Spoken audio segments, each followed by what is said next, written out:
Muy buenos días. Reciban un afectuoso saludo todas las personas que nos están sintonizando en esta hermosa mañana. Nos encontramos hoy en su radio comunitaria Raíces Náhuatl, la voz del maestro. El día de hoy vamos a hablar sobre un tema muy controversial, un tema que hoy en día ha estado revolucionando la manera de ver la educación. Nuestro tema será la educación normal en México y sus aspectos significativos en Hidalgo. Abordaremos parte de lo que ha sido la historia de las normales y los diferentes obstáculos que han tenido que enfrentar a lo largo del tiempo. Iniciaremos comentando que históricamente las escuelas normales han tenido la misión de formar para la docencia, tratando de normalizar, o dicho de otra manera, de homogenizar tanto los conocimientos básicos de las disciplinas a enseñar como de aquellas áreas relacionadas con la operalización de la educación, como lo es la pedagogía, la didáctica, la psicología y la filosofía. De esta idea se desprende el concepto de normal, que expresado en palabras de Joaquín Baranda en el discurso inaugural en la Escuela Normal para Profesores del Distrito Federal, pronunciado el 8 de abril de 1885, en el que se dice: sirve de norma y da regla a que debe ajustarse a la enseñanza. Es la escuela matriz o central de la que se derivan las demás escuelas. La primera normal que se fundó fue la Normal Lancasteriana en 1823 en la Ciudad de México, a través de la iniciativa privada. Fue hasta el año 1825 cuando se considera el surgimiento formal del concepto de normalismo. De esta forma, se empieza a crear las escuelas normales en diversos estados de la República. Surge así la Escuela Normal Mixta de San Luis Potosí en 1849. En Guadalajara del mismo año se crea la Escuela Normal del Estado. Al mismo tiempo, en 1866, Michoacán, Querétaro y Veracruz, al igual que Puebla en 1879 y Nuevo León en 1887, las escuelas normales y lo que actualmente se denomina normalismo tienen su origen en México a partir de la independencia, con la fundación de la Secretaría de Educación Pública. El 20 de julio de 1921 se da cambio trascendental a la educación como instancia que se encargará de regir a la educación en todo el país a través de la federalización sin lesionar la soberanía de los estados, bajo la dirección de José Vasconcelos, durante el gobierno del general Álvaro Obregón. Vasconcelos impulsó el proyecto de educación nacionalista, de la unificación social, ideológica, educativa y cultural, para el momento que se vivía y el compromiso que se tenía con la Revolución Mexicana de dar educación al mexicano. La educación, según Vasconcelos, no era tan solo para el habitante de las ciudades, también para los que vivían en el campo. Él pensaba que el indígena no debía ser exterminado ni recluido en reservaciones, sino que debía ser integrado al desarrollo social, puesto que no consideraba al campesino como un ser falto de inteligencia.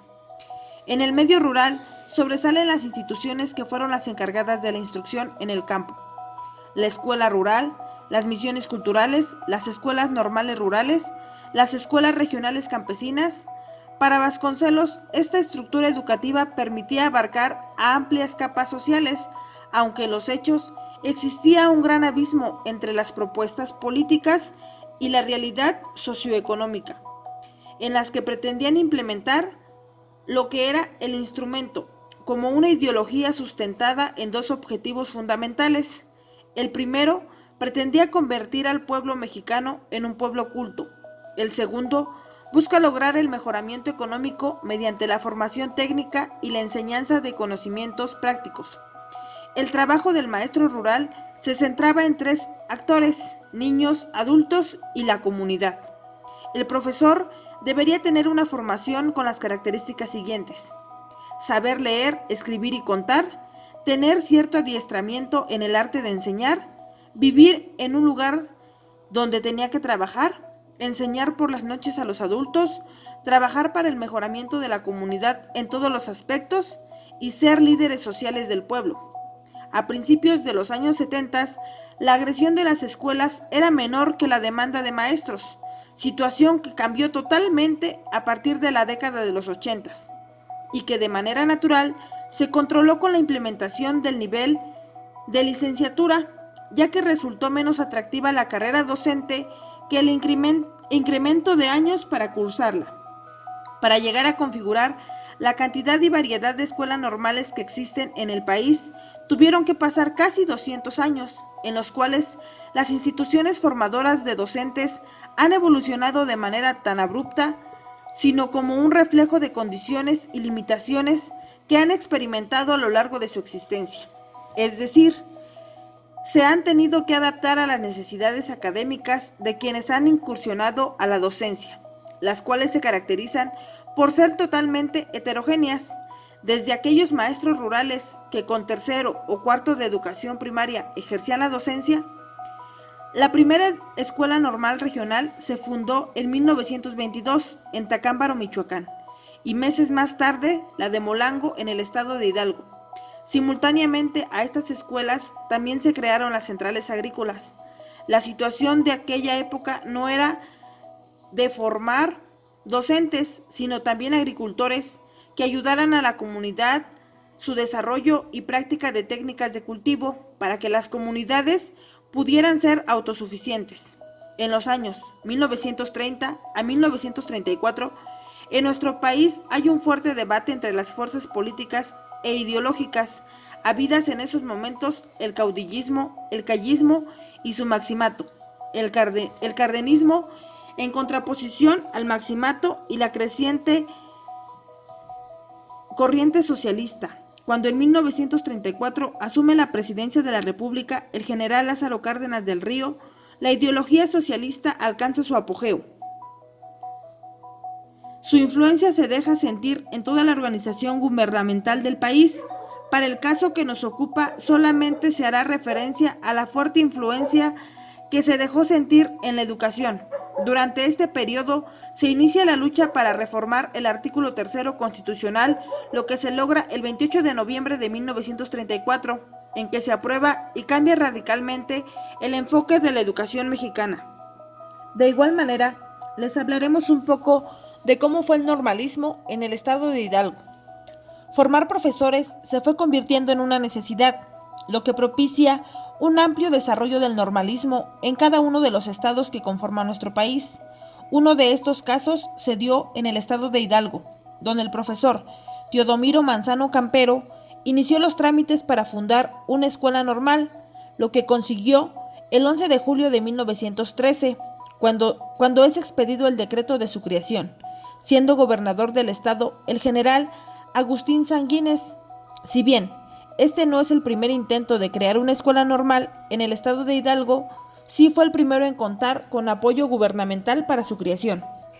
La naciente institución inicia su desarrollo con 14 maestros, encabezados por don Teodomiro Manzano Campero como director. Sin embargo, convertirse en institución no fue fácil. Desde el inicio hubo problemas para su sostenimiento, en virtud de que se contó con el apoyo del gobierno estatal para su apertura, pero no para su sostenimiento. Se tuvo también dificultades con la matrícula por la poca demanda de personas interesadas en estudiar la carrera. Fue hasta el año 1915 cuando propiamente puede hablarse de que funciona o funcionó completamente. Cuando ya hay un mayor número de alumnos, esta situación continuó hasta 1921, que fue cuando empezó a declinar, hasta que en 1925 pasó a formar parte de la Universidad del Estado de Hidalgo, cuando en ella se abre el departamento de Normal. Finalmente, desapareció en 1929.